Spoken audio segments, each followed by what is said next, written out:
Ah. Oh, it's my phone. Silly Josh.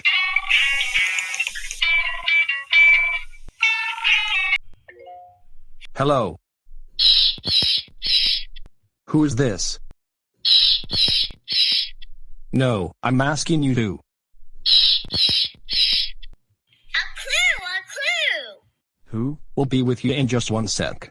We're just trying to figure out. No, a clue! You see our third clue. Where is it? Right there! Oh, we see a clue too. It's this sound. What is this sound? Squeak, squeak, squeak.